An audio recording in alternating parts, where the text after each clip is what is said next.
So let me for a moment talk about CCXP. I wrote my CCXP exam in, I think, 2014, which is now 12 years ago. And the reason why I wanted to write my CCXP exam is I felt very lonely in my environment where I was working. I felt like the lone ranger, and I had had no formal CX education as such. My degree was computer science and mathematics, and I landed in customer experience by accident, right? Complete fluke accident. And I had learned from books. I had gone to conferences. I spent time with Colin Shaw, and I spent time with Lou Carbone, and I thought I'll learn from the masters at the time in CX. And I felt very much alone in my company. And it felt to me like I wanted to benchmark my knowledge. I wanted to know, like, I needed something to tell me, do I know my shit or not? And at the time, I think I was very misplaced in a corporate environment. And eventually I left and I started Brand Love, probably a few months after I got my CCXP. And I thought, now that I've got it, it kind of tested my knowledge. So I know my shit. I knew my shit before that, but I needed someone to tell me, like external validation. And then I thought, well, if I can do that for one company, why not do it for many companies? And I am so grateful because I've had an incredible journey with my career and I've worked with many, many corporate clients. I wouldn't say if you're wanting to do CCXP, do it for yourself because how it's going to make you feel. I paid for myself at the time I was working for a corporate. I paid for myself. I had to fly to Durban in South Africa. That was the only place you could write the exam because it needed to be at a proctor center where you physically wrote it. And I remember when I got the results on the screen and I got back in my rented car and I drove to the airport, I put the music on so loud, I think I blew the speakers of that car, and I put the windows down and I went, fuck it, I just did it. I did it. I wanted to prove to myself and I wanted to feel that feeling. And I was so proud. So I would say to you, whatever your reason is, even if you want to do it because you think it's going to get you more money, it's probably not going to get you more money, but how you're going to feel about yourself and how much more confident you're going to show up, do it just for that feeling. Okay. And we'll talk more about the Certified Customer Experience Professionals exam. Maybe I should just preempt that and actually show you like all of the competencies, because you need a stack of competencies and it's not just book knowledge. You need to have practices. And what I want to do in this community, I want to give you nonprofit projects that you can work on so that you get the experience, because many of us are in environments where you might have a role, a specific role, but you don't get practice across the spectrum, right? Maybe you work with voice of the customer and you work with, getting customer feedback. Some of you might be building journeys and working with journey design. Many of you would love to get involved in customer-centric culture, but you don't, right? Some of you are here to learn about strategy today, but you don't necessarily set the strategy of your organization, right? So you need those different knowledge in the competencies. You need experience. And that's really my aim with these coaching sessions, is not to go through theory, because the theory, you can read a book, right? All of you can read a book. All of you can go through slide packs. All of you can do online learning. But what I really want you to get here is practical side of things. All right. Ready for your next question? Okay, let's dip a bit into strategy. So currently, the organization that you work for, do you have a strategy, whether it's a business strategy or a specific CX strategy that slots into that business strategy? Give me a yes or a no, or maybe you in the planning stages. Okay, great stuff. I see a lot of yeses. I see some planning stages. Okay, now I'm going to step up the questions a bit. Okay. So who devised this strategy? And this is free text. Tell me, where did your strategy come from, if you have one? Or if you're planning it, what function in the organization, what unit is driving that? And listen, if you don't know, if you've just been sent a PowerPoint, you just say you don't know. By the way, all things are welcome in this session. You can be brutally honest. You can come and show up with whatever you're feeling. And this is again an opportunity for you to learn and see what the others are doing. I'm seeing a mix here of group executives, head of CX, customer relationship management team, the commercial division, primarily CX. I worked with a consultant to do that. Exco. I'm seeing some working teams, head of CX, group executive. Amazing. Amazing. All right. So you can see there's a mix of things here. So how clearly is your CX strategy linked to your business strategy? And again, here, if you don't necessarily have that deeper insight, just take a guess. Like, do you just think it's kind of low, medium, high? Okay, so you can also see like a little bit of a mixed bundle there. Okay, next question. Who owns customer experience in your organization? Who owns it? There's no right or wrong, right? I've seen so many answers to this question. I love that answer. So when it goes right, someone different owns it to when it goes wrong, right? I love that. And I've seen that often, right? When things are good, when it's all rosy, everybody wants a scoop of, the customer experience glory. But when it goes wrong, nobody wants it. Okay. So again, a mixed bundle here, CX manager, CEO, sales and PR, chief marketing officer, group head of CX, everyone don't really know in reality, chief experience officer, CEO. So everyone's responsible, but it's clearly owned by the customer relations team. Okay, so do you see how this is different in different environments? Okay, next question. I want to know, if you had to put yourself in the shoes of your CEO, even if you're not that close to them, what do you think is your CEO most focused on right now? Okay, and if you glance at the screen now, I'm hoping you're going to have a lot of empathy with yourselves, right? Because what we see in terms of CX teams that are passionate versus what their CEO is worrying about, sometimes there's a bit of a gap there. All right. And we feel that gap. When you lose motivation, you feel that gap, right? Okay. So I'm seeing a lot of stuff around CEOs focused on customer experience. Then there's profit, retention, profitability, market share, revenue, retaining customers, integrating AI, implementation of the strategy, growth, profit. This CEO is lying awake about complaints, right? Don't want complaints, especially when it lands on their desk. New business, AI. Yeah, everybody's kind of gone AI crazy, right? The big pillars, there's three pillars in that strategy. Here's CEOs that are focused on NPS and CSAT, revenue. Okay, now I want to quickly do an AI little function here. I'm going to press spacebar and it's going to group these things. Okay, AI is going to quickly analyze all those. Okay, so let's look at that. Profit focus was 10 responses. Growth strategy was 7 responses. Customer retention, 6 responses. And AI was 3 responses.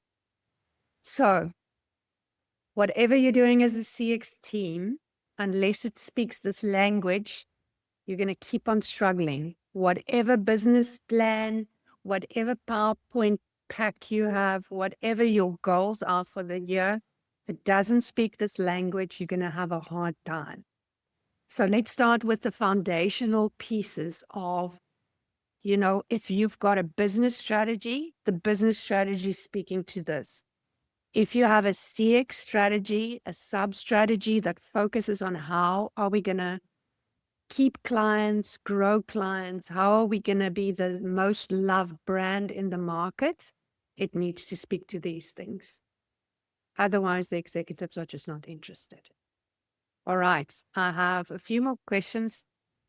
When organizations come to me and they say, we've got some challenges, I go, give me your scorecard and I'll tell you why you've got challenges, because you get what you measure. And sometimes people measure very interesting things. If you measure average handling time in a call center, what's going to happen? People are going to be cold and short and sound like they're in a hurry because their income depends on it. Okay. So let's see what in your mind, doesn't have to be accurate, what in your mind, what's the metric that carries the most weight? Fantastic. Let's get a few more. As you're looking at the screen, you can see there's a lot of money, retention, margins, revenue, call center volumes, customer effort score, CSAT, NPS, CSAT. All right. So again, if we quickly group these, we group these things: revenue, profit, sales, and customer satisfaction. And again, your strategy needs to speak to these. All right, we're almost done. Now, tell me, what is your biggest frustration? You came here for a session on strategy. What is your biggest frustration on the topic of strategy? A lot of stuff on alignment. I'm seeing a lot of things on implementation. I love that one about the underlying capabilities to actually execute on the strategy, the focus, adoption of customer experience. Yeah, strategy is a big word that rarely leads to action. And if I go and wake up the most junior person in your organization and I ask them about the strategy, will they know? Will they care? Does it play any role in their life? Right. And they are contributing to the strategy. Right. So I think often strategy is something that lives in a PowerPoint somewhere. And when I ask about it, someone needs to go and find it, which I think is just, that's just the symptom of what's happening in organizations. All right. So let's quickly look at what the verdict is there. Implementation. There's 10 different responses that speak to implementation. Alignment. Again, majority of people said alignment is an issue. CX adoption is an issue. And then just clarity. You know, are we clear about what we want? Are we focusing on what we want? And are the rest of the people clear on how they deliver to this strategy?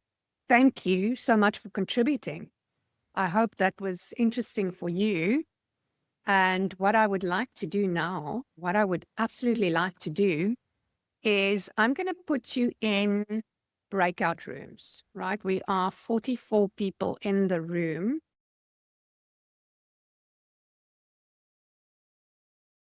So I want to show you the ecosystem, and strategy needs to speak to every part of this ecosystem. But in order to explain the ecosystem, I want to get us all aligned, right? And the way I'm going to get us all aligned is by telling the story of what goes into this ecosystem, so that when someone goes away from this session and you meet each other next week and you say, remember what Chantal said, what customer experience is, we're going to all be aligned, right? So some of you might find this is very foundational. It's foundational for a reason, so that we can all align. Happy with that? If you're happy with that, give me a thumbs up. Amazing. Stephen, thank you for the enthusiasm. Thank you, Kaletsu. Thank you, Annika. You are just amazing. Okay, so let me get the right screen shared with you. Excellent. And we are going here because I want to draw on this picture for you. Okay, everybody see my screen with the picture on it? All righty. Yes. Okay, so we're going to start with this story, and we start with the customer, right? We wouldn't be true to ourselves if we don't start with the customer. So we're going to start here, and we start with the customer. But what we've done in most organizations is we've reduced the customer to something that fits on a spreadsheet, right? We've segmented the customer. We've said, listen, she is a woman between 31 and 39, and she's got 2.5 kids, That's what happens. That's what happens when you focus on the data, right? You get sanitized data that doesn't really tell you about the human being. And my biggest advice to you today would be, if you want to convince your executives of something, you need to make them feel something, right? And they feel something when they actually see real customers or they hear real customers on the phone. I love taking horrible phone calls and playing it to the executives. I just want to get under their skins, right? If they feel slightly embarrassed, they'll make a change. If they feel delighted, they'll want more of that. So as humans, we are super simple, beautifully dressed monkeys, right? We are very simple. We get motivated by two things, and that is moving away from pain, moving closer to pleasure. That's what motivates us. You make decisions for one of those two reasons. Either it's going to give me less pain or it's going to give me more pleasure. So let's look at the world of the customer. They have a ton of stuff going on. And even if you think your brand is top of mind and your customer thinks and lives and breathes your brand, they don't. They've got a lot of shit going down in their lives, right? They have got family, they've got romance, they've got fun going on, they've got personal growth, they're making a contribution, they've got spiritual stuff. So we've taken the wheel of life here and we say there's a lot of stuff going on in the life of this customer. And they've got goals, they've got needs, they've got fears, and they've got a story. And that's where most call centers miss the plot completely. When a customer phones in and says, my account is frozen and I cannot do this, I need to pay my daughter's tuition fees and I'm under pressure, do you know what they ask? Customer number, ID number, or account number, please. That's the wrong thing to go for in that call. You want to go, oh, your daughter's tuition fees. I can hear this is really urgent. What is your daughter studying? Boom. They've made a connection, right? They're in the world of the customer, not in their world that are filled with bank account numbers and ID numbers, all these really terrible sounding acronyms. Are you with me? Are you tracking with me? Do you see what I'm saying? If you want your brand to win, you need to understand this puzzle piece of the ecosystem, that you need to get out of your world and live in the world of the customer. We're so obsessed about NPS, right? What does NPS tell us? Likelihood to recommend. I don't think that tells the whole story. We're asking about our brand. We're never asking about the life of the customer. Maybe if we ask them effort score, it's a little bit more about them than what it is about us. How much time did you have to invest? How much pain did you have doing this with us? That's a little bit more asking about them. Okay, now, the customer has expectations, right? And they come to us for the value proposition because they have a problem or they have pain that we know how to reduce that pain. Now, the expectation that they have of your value proposition is not shaped necessarily by logic. So we've heard many customers saying, well, if I can do this on Take-A-Lot or this online shopping, why can I not do it on my bank? Right? So everything's bleeding in terms of expectations. We're taking really sexy industries and now we're comparing our banks with sexy industries. And the banking executives, they're not comparing themselves with sexy industries. They're going, as a bank, we're winning awards for our app, right?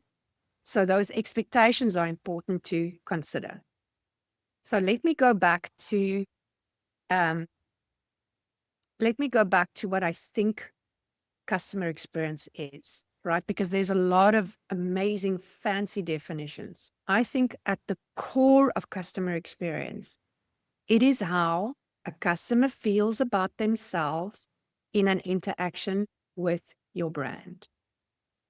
It's not how they feel about the brand. It's not how they feel about the product. It's when they interact with you. How do they feel about themselves? My daughter was 4. She came home from school and she had a picture of a dinosaur, like a Spinosaurus with spikes on the back, beautiful lipstick and a dress, polka dot dress. And She ran to me. She said, Mommy, Mommy, look at my artwork. I go, oh, that's lovely, darling. She goes, it's you. And I kind of had a little brain seizure going on there. And I thought, why? Why am I portrayed like a vicious dinosaur in a polka dot dress? And I tried to not let it show. And I composed myself and I said, honey, we come from a long line of artists in our family. And my father's an artist. I said, every artist has inspiration, like Van Gogh and these famous guys. What was your inspiration? She said, Mommy, do you remember that day we were in the shop when we took back the vacuum cleaner? She said, you were so angry at that lady. You spit on my arm and I swiped my arm and you spit on my other arm. She said, I thought you were going to eat her alive. She goes, Mommy, can we frame the picture? And I'm going, yes, honey, we can frame the picture so Mommy can be reminded for the rest of her life about this spit that I threw, this complete meltdown I had in the shop. You know what? It's probably my daughter's 15 this year. That's 11 years ago. I've never been back to that shop. Do you know why? Because I'm ashamed of the person I became. This was a new vacuum cleaner. I took it back. The girl said to me, it's going to take 6 to 8 weeks to fix it. I said, I've got 3 little children and 3 Jack Russells. I said, I want a new vacuum cleaner right now. And she said, no. And I told her where to put the vacuum cleaner. I hope she didn't put it there because that would have hurt, right? But I've never been back. Their prices are good. Their products are amazing. But I felt so embarrassed. After I walked out, I felt so embarrassed. I left that vacuum cleaner there and I went to another shop and I bought a cheap one. Because we got to it. And this is a young lady. She wasn't empowered. Her manager wasn't behind her. She was just afraid, right? So she was going, the computer says no. So that's really, from a brand perspective, asking someone, do you like our brand? Would you rate our brand? It doesn't ever tell you the internal narrative that happened. So what brands don't often do, they kind of set this brand promise. They look at, what is my vision? What's my strategy? What's my goals of my brand? But they never deliberately say, how do we want to make customers feel about themselves? Banks, what do banks do? They make us feel intimidated. They make us feel overwhelmed. Sometimes they make us feel like we're not good enough, because money triggers shame. Whether you've got a lot of money or a little money is always a shame trigger. But what brands don't do is set the target. How am I going to make people feel? Can I make them feel confident? Can I make them feel like they made the right decision? And then we go and we design that into the journey. We design the feelings into the journey. All right. Happy with that. So when you define your brand promise, it needs to, and I call that brand experience essence, right? It's like a perfume. It's like a chili sauce. For the people who know, I love traveling to Rwanda. Rwanda has a chili oil called akabanga. That stuff absolutely rocks. Judith, you've heard me tell the story many times about the akabanga, right? But it needs to, that akabanga, that distinctive, how your brand looks, how your brand feels, how your brand tastes, the feelings the brand evokes, that needs to go onto everything. All right. So now I'm going to switch gears. I'm going to go, you see, there's a little ocean here and the top, there's an iceberg. At the bottom, there's a deep, deep ocean. And in that ocean, I'm now going to switch gears and I'm going to go, the employee is as important as the customer. The way employees feel at work every day is how they will make your customers feel. Can I repeat that for you? Because I don't want you to forget it. The way employees feel every day at work is how they will make your customers feel. So if your employees are not motivated, they're not feeling appreciated, they're not feeling seen, they're not feeling heard, they're not going to make your customers feel seen or heard or appreciated or acknowledged. So it's so important that we look at the employee through this lens. And what I forgot to mention there at the top, we always view the customer as a single person, but they're part of a family unit. The same for an employee. They're part of a family unit, right? They don't make decisions on their own. They don't make decisions just in their own in their own interest. They're part of their own little ecosystem. And the employee, like the customer, has goals and needs, and they've got fears, and they've got a story. And if we don't think about those things, if we neglect to see the employee as a whole entity, then it becomes difficult. So we expecting fantastic interaction between employees and customers, but sometimes there's deep underlying environmental things that make it difficult for an employee, right?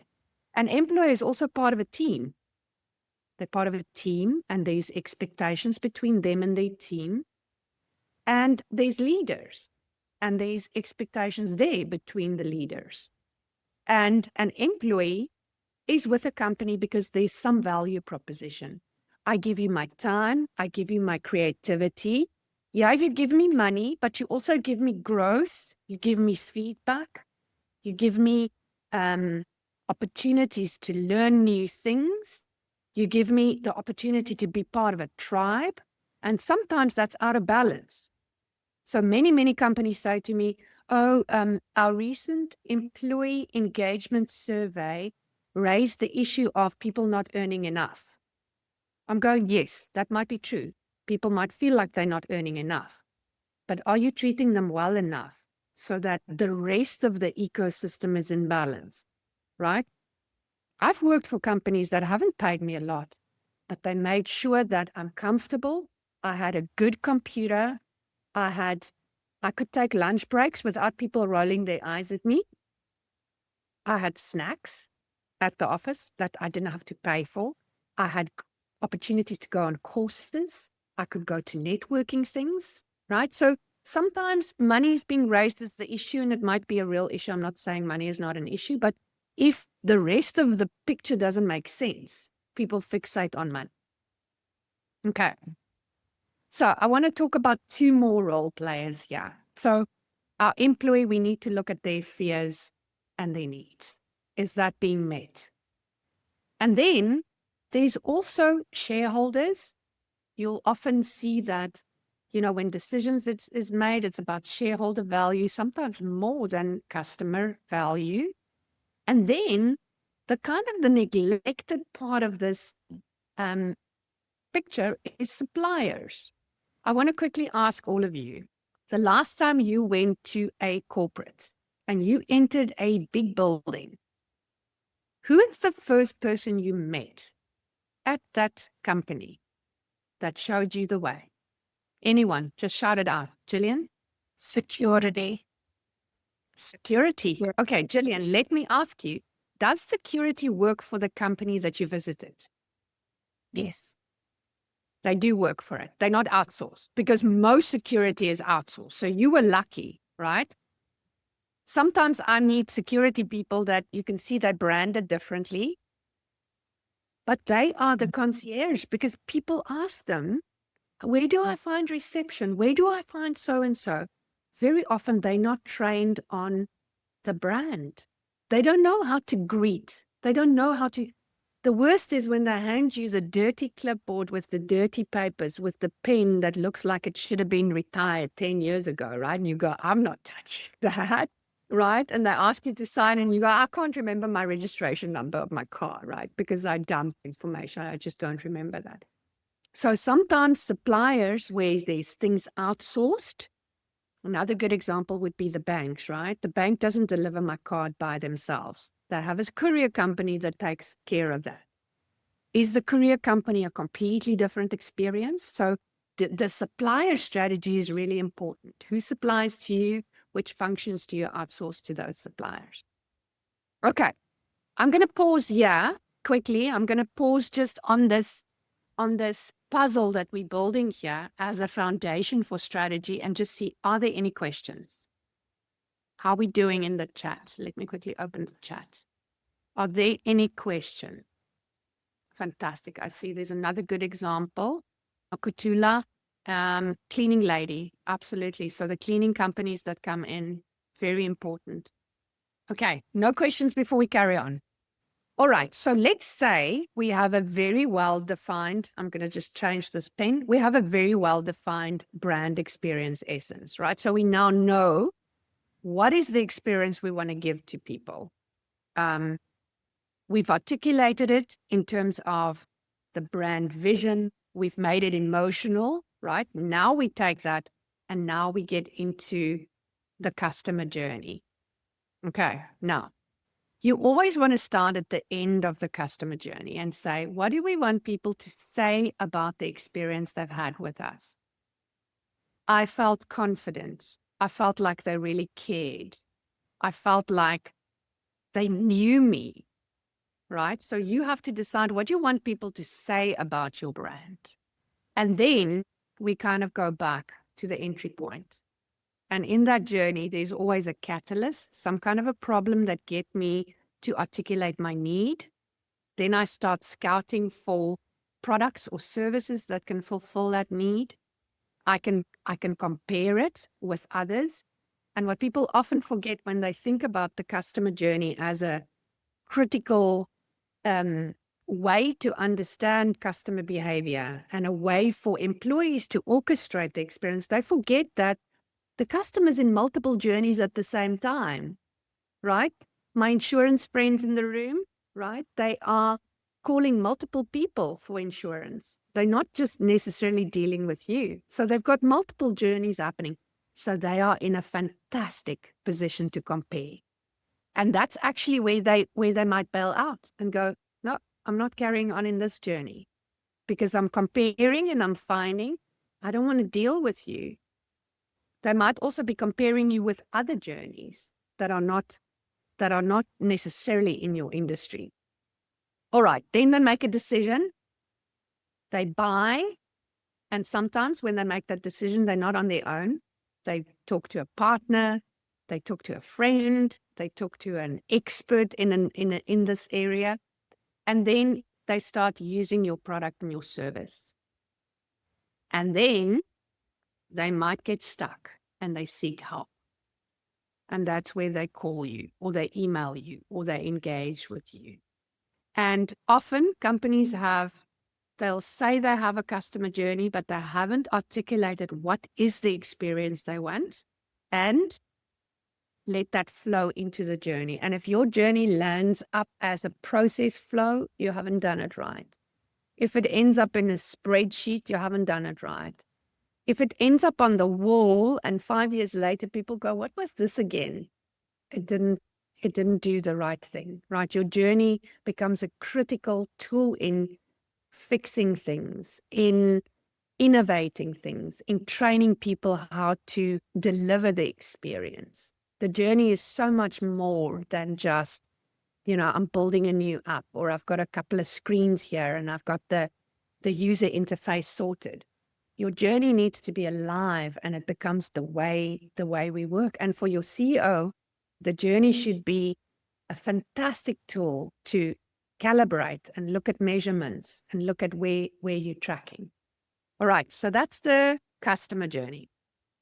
Then we've got the employee journey and it works exactly the same. You want an employee, when they leave the organization, you want them to be hungry to join the alumni of that organization. I want you to quickly scan across your careers. Think about the companies that you've worked for. Which of those companies would you join the alumni once you leave? Or do you go, I'm so done. I'm never going back there, right? I've got a couple of those. Like, I'm so done. I'm cooked. I'm never going back there. All right. So again, I want to quickly step you through this. So we attract people. We initiate them into the tribe. We agree expectations with them. We inspire them through our leadership. We engage them in learning. We co-create their future. We appreciate them. And we hope that they stay. But if they leave, we really want them to be an advocate. That's the ideal employee journey. That's what I'm saying to you. These are all puzzle pieces in the bigger strategy of an organization. And if we leave one of these out, it's like baking a chocolate cake. If we leave one of these out, the chocolate cake's not going to stick. it's not going to be a beautiful chocolate cake. People say to me, we want to bake a chocolate cake. We just don't have chocolate. Well, then you have cake. You don't have chocolate cake. So if you don't look at these different aspects, you are going to have an incomplete strategy. You are going to have an incomplete implementation plan for your organization. And many people tell me, oh, we've got amazing customer journeys. And I go, what are you doing about your employee experience? They go, no, our employees are fine. They constantly complain about the same stuff.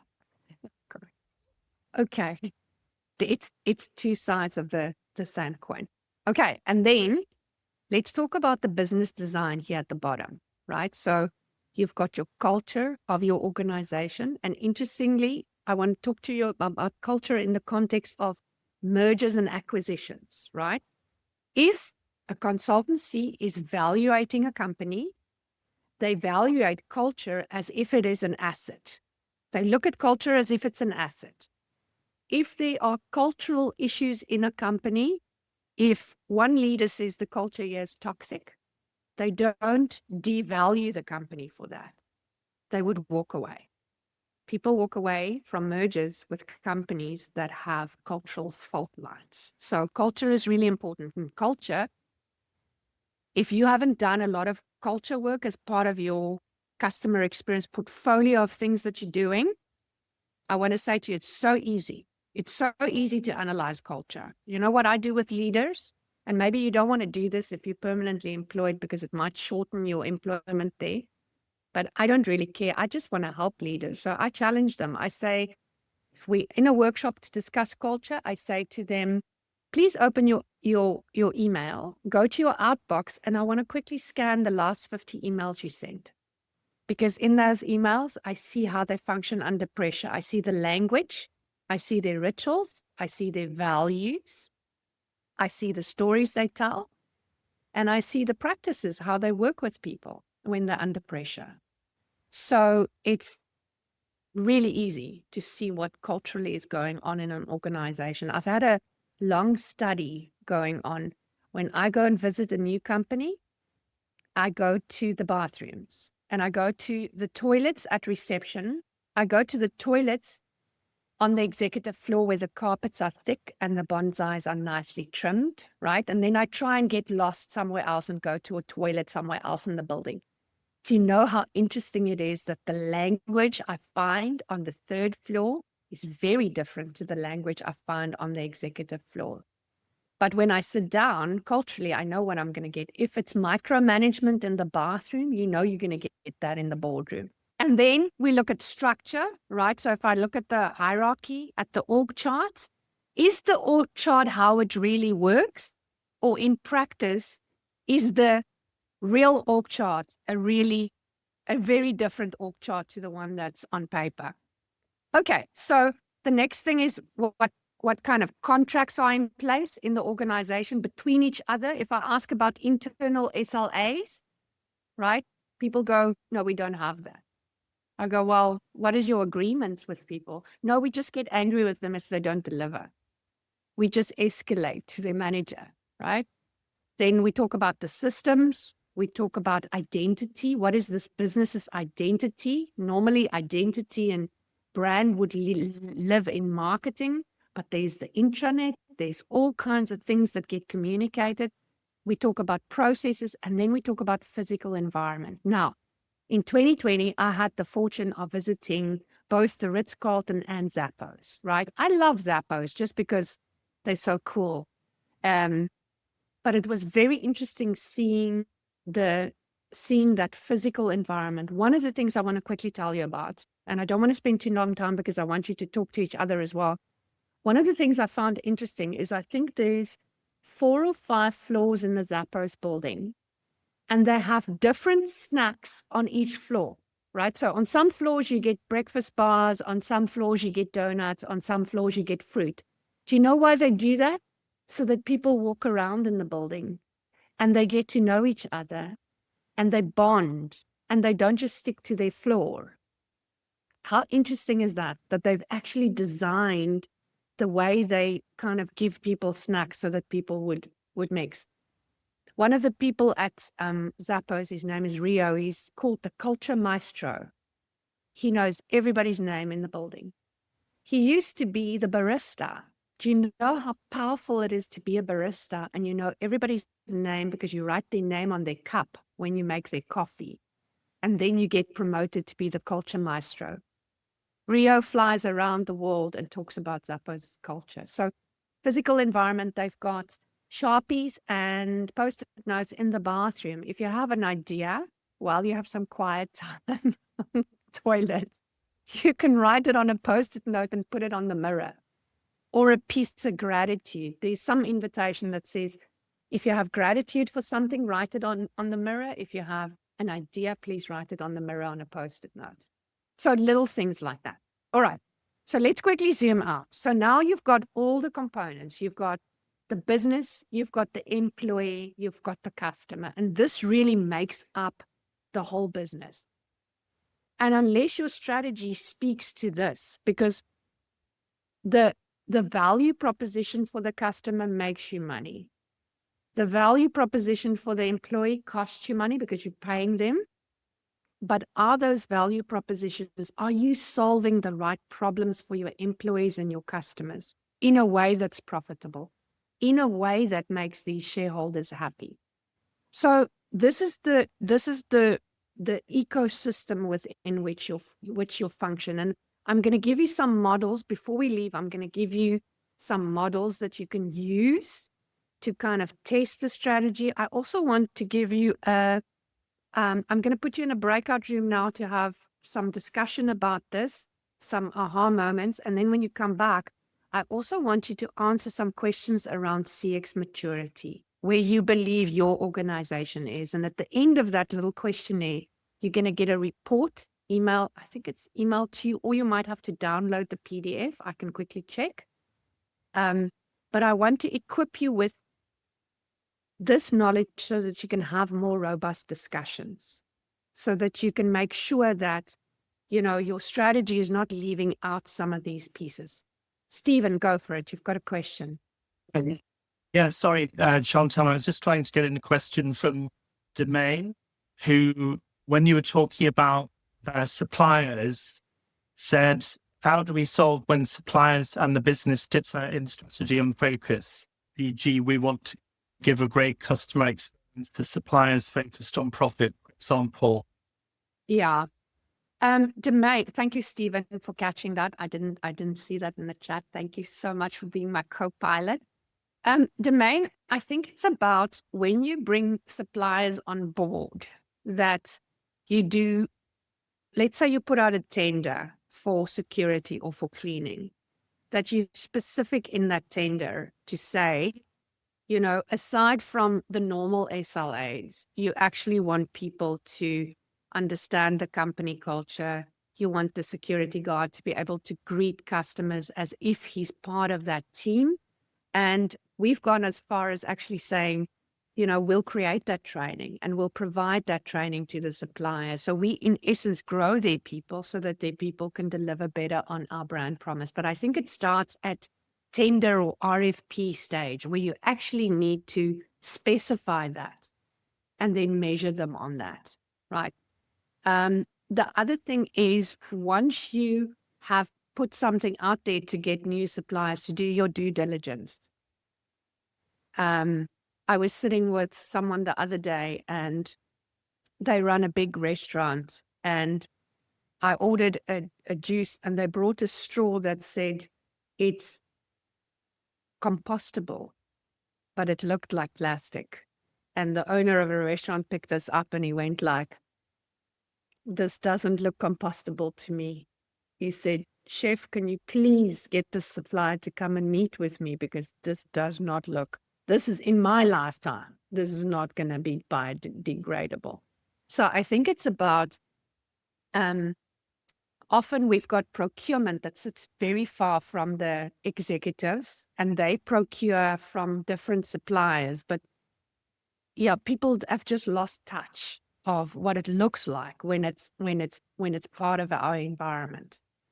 I think one of the things I've recently experienced is that the couriers that deliver the cards, their service has drastically improved.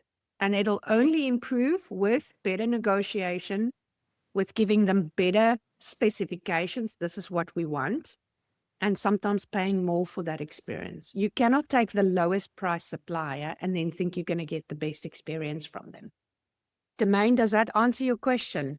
But there's a strategy sitting behind all of this, right? There's a strategy for how do we deal with suppliers, and is our conduct according to our brand? Are we professional and ethical in our dealings with them? Are they professional and ethical in their dealings with our customer? So, I mean, if I look at Annike's face, Annike, I'm going to just use you as an example, right? Annike, immediately when I said her name, she's smiling, right? If I were sitting opposite her, I would mirror what she's doing, right? Those are mirror neurons triggering in our brain. If someone smiles, we smile. We teach some of the best hostage negotiation techniques in our customer complaints mastery program, right? Because if you mirror someone and you get them to trust you, right, they will reveal things to you. They will feel like you're on their side, right? So I want to quickly, for the rest of you, because we can't necessarily all look at each other's smiles, I want you, let me just quickly spotlight myself. I'm going to spotlight myself, right? And you're going to look at my face, right? And I'm going to ask you to imagine you are sucking on a little wedge of lemon, right? You're sucking on a piece of lemon, and I want you to tell me what's happening in your mouth. Okay, raise your hand if you're salivating. Yeah. Are you salivating, Gillian? Yes. Okay, Gillian, is there a real lemon? No, there isn't. Okay, so that is how incredibly, incredibly powerful our brains are. We've got this thing called mirror neurons in our brain, right? If I say to myself before this session, I said to myself, my target is, I want you to be more confident after the time I've had with you. I want you to have fun with me. I want us to laugh together. And I set my target on that. And I'm changing my vibration in my body, right? You don't have to howl at the moon or dance naked around trees to believe this stuff, right? It's science. I just did it with you. I just did the lemon thing. So if we teach all of our people in our organizations, when a client comes to you and they're angry, do not let your mirror neurons trigger anger in yourself, right? We need to see it. We need to know that it's someone that's scared, and we need to respond accordingly. Now, what Stephen said, most of the people that come, your PowerPoint presentations, right? The images that you use in your PowerPoint presentations, where do they come from? Some of it's AI, some of it's stock libraries, right? Do the people in those stock libraries really feel happy when they're smiling? So that's unfortunately the crap we show our executives, is possibly unhappy, miserable people having to smile for a camera so that we can sell the images on a stock library, right? And we want to convince them to spend millions of dollars by using some of those images that are not even real in our presentations. We trigger their mirror neurons, right? And they don't particularly feel happy. So if we look at the science and we back our stuff with science and we get really real customers I play real phone calls so that I can make people feel what it feels like. I once did a focus group for a medical aid in South Africa. And we had the members of this medical aid, we challenge them, we give them Lego, and we ask them, build your biggest challenge in Lego. And then we give them Post-it notes and we ask them to label it. Now, the medical aid that I was working with, I said to them, I want the angriest members that have recently had a complaint. They go, no, you can't do that. No, you can't do that. We can't get the angry ones in. I said, but you don't understand. The angry ones are the most motivated to tell me. And the angry ones have fixed it like 10 times because they've told all their friends how they would fix it. I said, let's get them in. And if it doesn't work, I'll give you your money back. And we got them in. And we were sitting around the table, and I might get a little bit emotional if I tell you this story, but there was this young man and he built his Lego And then he wrote on his post-it notes, his biggest challenges in life is life itself, getting up every morning, taking his medicine at the right time, and going to bed every night, not wanting to take his life. I don't know how you feel about hearing that, but I was sad, right? I had to get myself together in that session and not start crying. And I played that to the executives. I said to them, guys, you are all very narcissistic, right? You think it's just about your brand. This is a young man fighting for his life. How can we help him? How can we help him? So I really want you to, yes, we're talking about strategy, but we need to keep it real. We need to keep it real. And life is really tough. And you leading with your intellect, with your incredible mental capacity, but also leading with your heart can shift these things. So put a little bit of heart in the strategy. Don't forget about the employee. In the journeys, we will go through customer journeys as one of the capabilities that you need in the future workshops. When you look at your customer journey, you need to map what does the journey look like for the employee orchestrating that journey? What are their pain? What are they struggling with?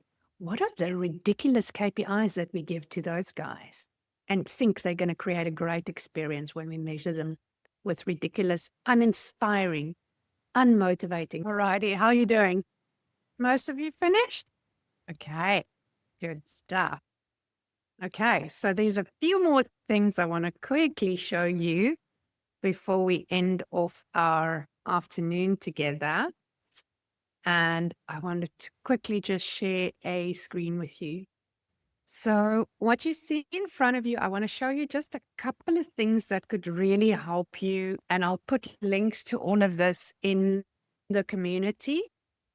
So one of the things that's even valuable for CX teams, even though they might not create the overall business strategy, is to have a really good understanding of the business model canvas. And what you're seeing here is a collaboration board. And we looked at, what is their business model? Who are their key partners? What's the key activities? What are some of the resources? What is their value proposition? What is the customer relationships and the segments and the various channels that they use? What are the revenue streams and what is the cost structure? And there's a website, you'll see the link I'll give you, will give you the ability to go and download this particular canvas. This is from Strategizer. And sometimes for a CX team, just to get a grip on what is the business model we're working with? What does it look like? And put it on a one-pager. The next one is looking at the value proposition. And here we circle again around, what's the products and services? How does it benefit my customer? And how does it relieve their pain? All right. So this is another great canvas to go and unpack strategy. You would know SWOT analysis, and often you can kind of circle SWOT analysis around particular experiences. What's the strength in that experience? What's the weakness? What's the opportunities? And what's the threats? So don't underestimate SWOT analysis. For a CX team to often do that when we launch a new product, when we, let's say we open a new channel, go and do these things. I mean, these things have been taught in business school for a long time for a particular reason. Then the other tool I want to give you, and I will make sure that I put all of these things in the community, is, there's this amazing 5 bold steps canvas, which really takes your vision statement and looks at, what are the themes in this vision statement and how do we get there? So again, you might not have the liberty or the license to go and set this, but unpacking this in terms of the strategy that gets given to you, if your vision statement is to create the easiest customer experience in the market, what are the themes to that? And what are your bold steps to get there? And then another thing that's completely underrated is really understanding your stakeholders. And what I do for stakeholders, and I actually don't have that canvas here on the board, but I'll see if I can find you one. For stakeholders, I go and identify my top 5 internal stakeholders, and I look at what's causing them pain. What do they really want from me, and what do I want from them? And how do I want to make them feel?